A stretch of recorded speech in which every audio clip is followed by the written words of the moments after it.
What's up, guys? This is Rise, and welcome to another video where, congratulations, if you clicked on this video, you're getting a 2-for-1 special, because we're going to do a set showcasing this Magnezone team, one of my favorite Pokemon of all time, and then there's actually going to be a second team we're going to showcase afterwards, so it's like 8 battles or so total, and we get a little bit of a half and half. This first team being Azumarill, Shiny Lucario, Shiny Magnezone with Flash Cannon. And if you're wondering, Rise, where the heck did you think of this super creative team? For some reason, it looks familiar.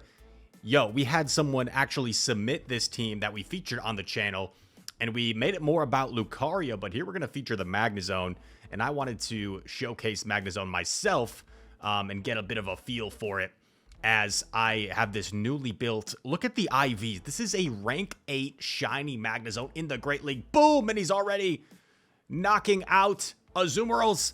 Is he going to land the Flash Cannon on the fly? Gone. No, he's not. Dude, I can't believe they shielded that. I was so disappointed. I actually decide to Ice Beam here immediately because what I don't want to happen is do one bubble, give him a free chance to throw a move at me, and then dip out. So I get the shield first. I'm really debating whether I want to shield here or not. I do decide to shield, and he is going to switch into his Ferrothorn. Now, this looks like a pretty good situation, right? But there is still a concern here. Ferrothorn has access to Thunder. If Ferrothorn gets off the Thunder, puts my Lucario in Mudshot downrange, I could potentially lose this game. So what I'm going to do here is I'm going to actually get it super low, and I'm going to stop tapping and allow the Ferrothorn to take me out. Why are you doing this, Rise? This way, I'm going to be able to bubble down, come out with an Ice Beam, and we're going to be able to defeat the Flygon. We would have lived a Scorching Sands. We definitely wouldn't have lived 2. A Scorching Sand plus Dragon Claw would have been close. So we played it a little bit sneakily there in the end game to come away with the win. Nice little game to start things off here in game number 1. I think I was showing off the IVs there on my Magnezone. Wait, I can scroll back for y'all. I think I was showing off the IV. Someone asked. Boom, look at that. 115.11. Bit of an Easter egg on the channel. Some of you guys will check the IVs to make sure they line up on all the Pokemon I post in the graphics, or I should say editor Chris posts in the graphics. But there are rare occasions where the IVs may be slightly altered. Reasoning, if it's a Pokemon I want to use in a play Pokemon tournament, there might be an off chance I don't put the actual IVs there in order to not have a situation where an opponent, not that an opponent ever would, but so that they don't research my IVs and then find out that they have some certain break point or bulk point that could benefit them. So these 3 Pokemon, I can tell you with confidence, are all correct IVs. Or are they? Or are they? But anyway, Shiny Lucario looking like an absolute dapper Pokemon. One of my favorite shinies. Let me know in the comments, what's your favorite shiny Pokemon? I just got asked this question recently, and I said Lucario. It's the first thing that comes to mind for me. I mean, maybe there's something I'm forgetting about, but for me, I just love that Lucario shiny. We're actually going to come in here with Azumarill as opposed to Magnezone, because this way we can tank the Moonblast and then save our shield advantage for the Magnezone. Do they have an answer? I don't think so. They come in with the Alolan Sand Slash, and I'm thinking it's probably Azumarill in back because it makes sense, right? Weak to fire in the lead, double water in the back, and it's Magnezone time. Get in the zone, trainer. It's Magnezone time. And we're going on to the next one. Azu, Lucario, Flash Cannon, Magnezone. Fun team. Was it Doctor Who that showcased this team for us? If you go back a few videos on the channel, someone came up with this team. We are copying the submission artist that came up with this team.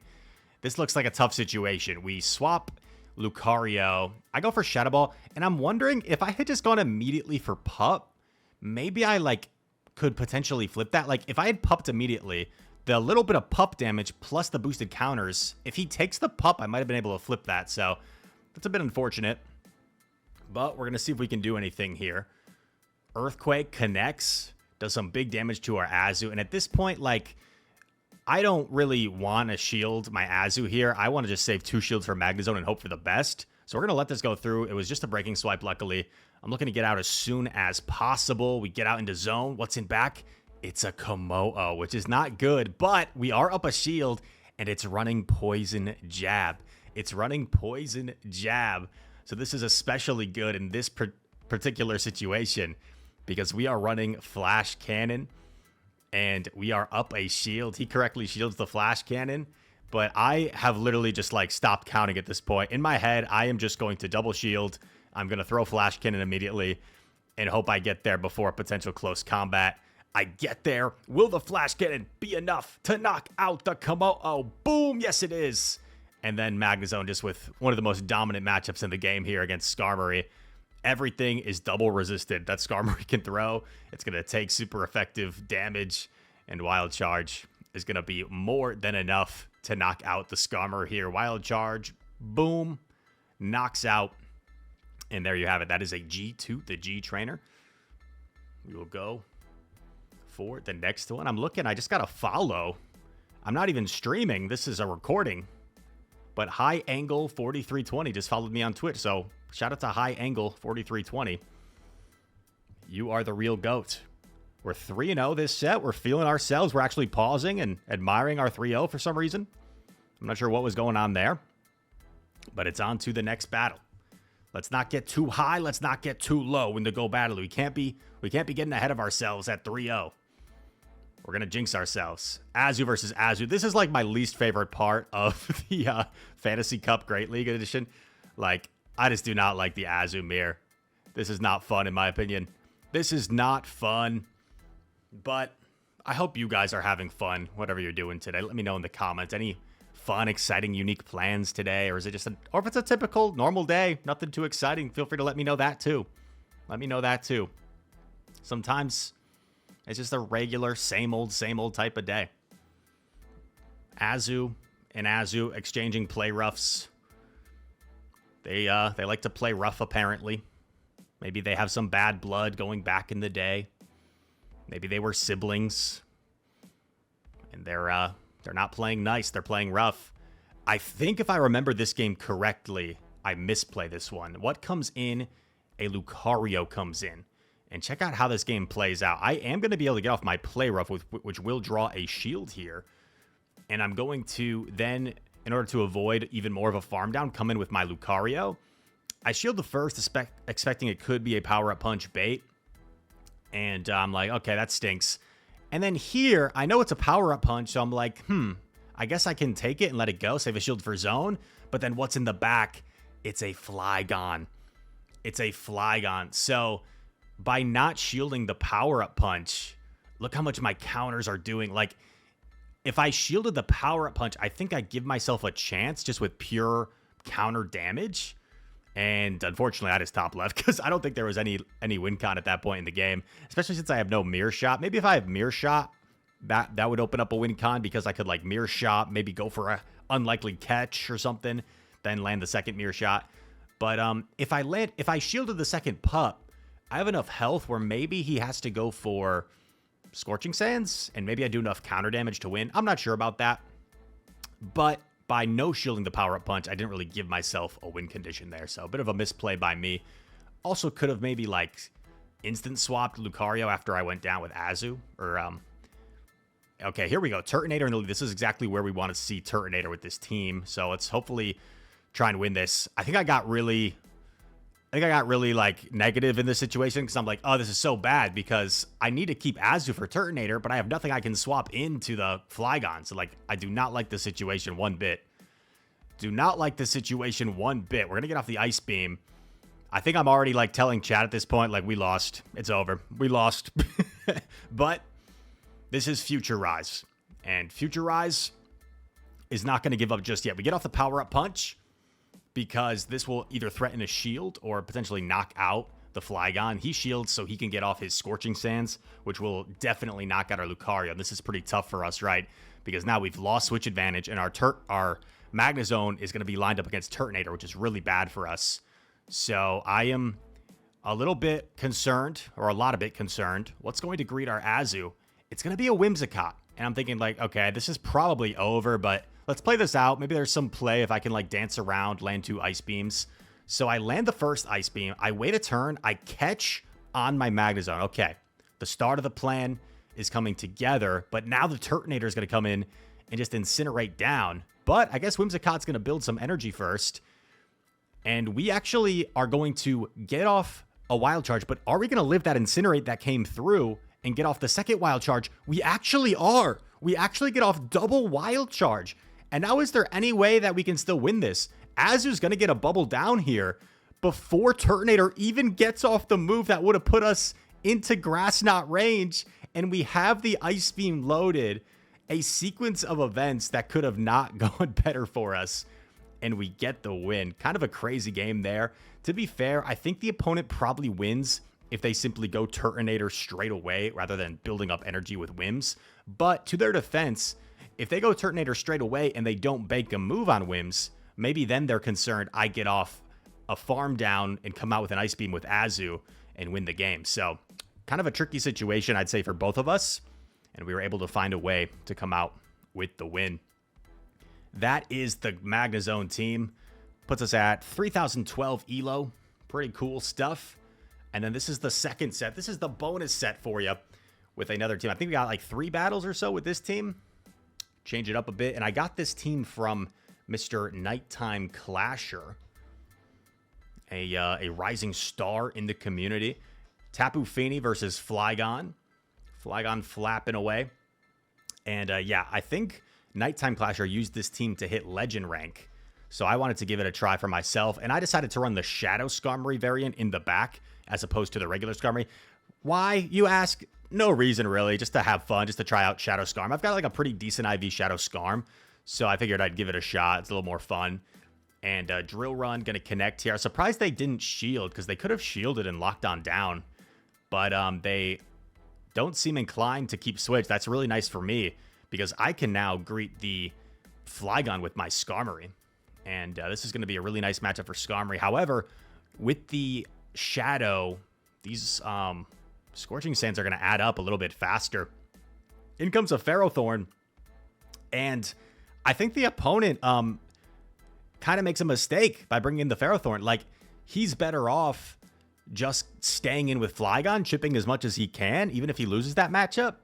Chip as much as you can, and then you got Ferrothorn against the Tapu Fini and back. So I think the opponent maybe already had it in their mind that they were going to have to Scorching Sands and dip, and they committed to that even when they could have probably stayed in here. This is kind of concerning. I am going to shield a potential Thunder here, and it is the Thunders. That's big for us.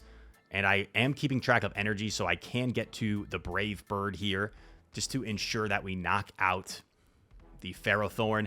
Going to immediately swap to clear my debuff, and the opponent realizes that's game over. So he top lefts.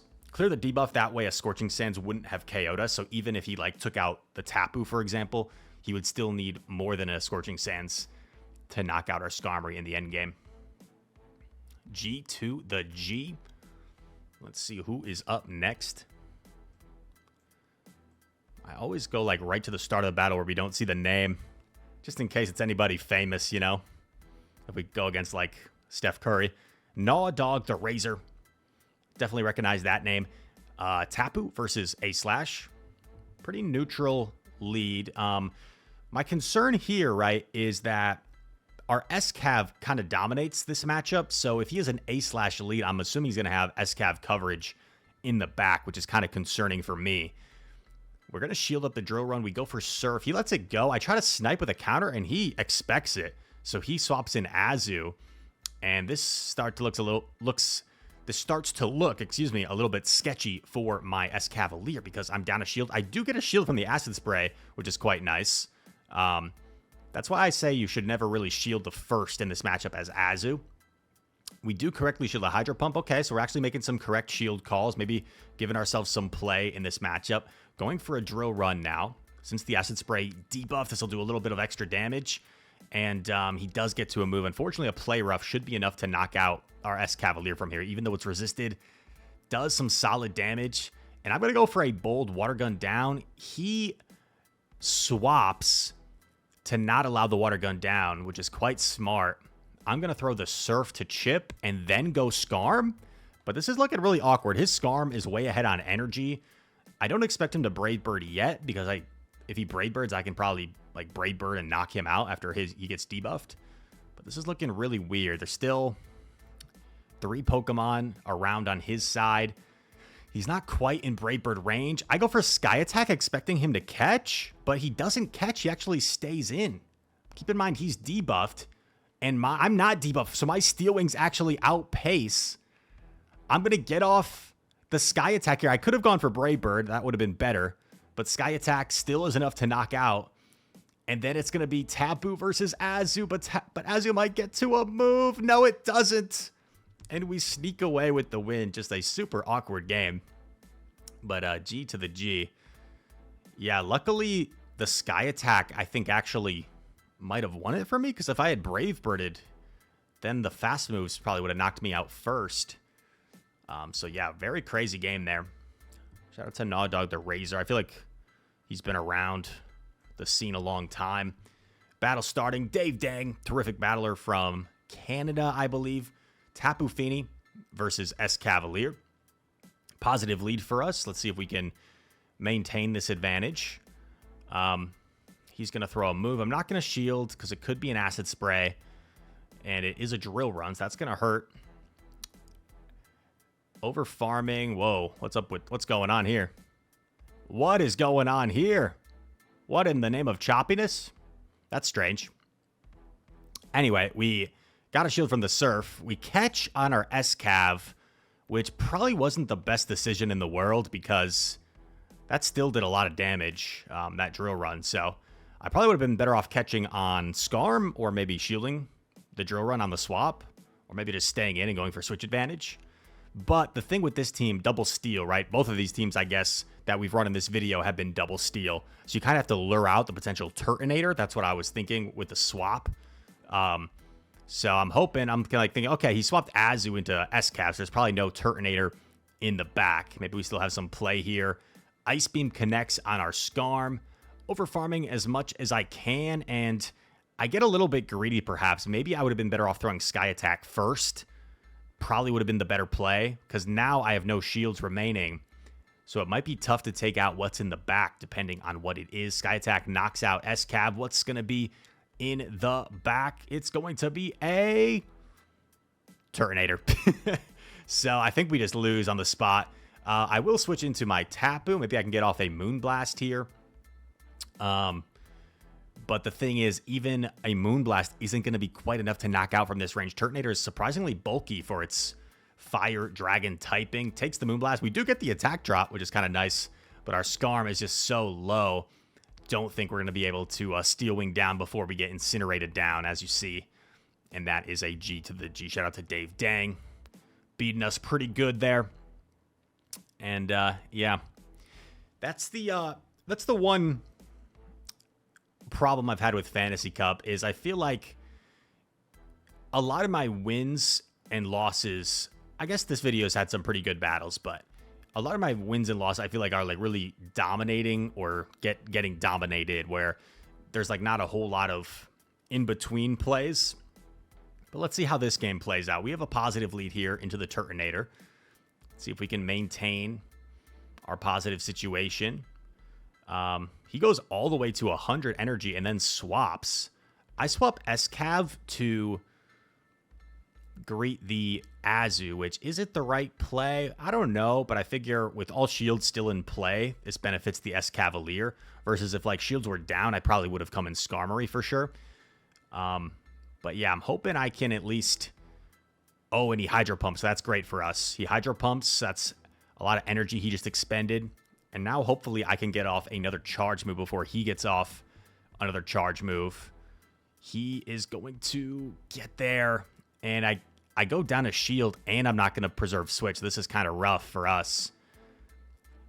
So maybe the S-Cav swap was a pretty bad idea there. Maybe I should have gone Skarm instead.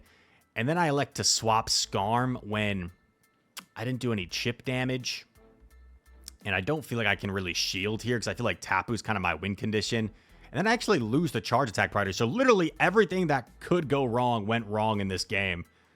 I don't think I played it horribly per se, but I definitely could have played better and we're going to top left there. So as much as the team looked to be cooking in those first few games, right, those last 2 games, we definitely got our butt kicked by some great opponents, and that is going to do it for the video. I'm just going to look up real quick.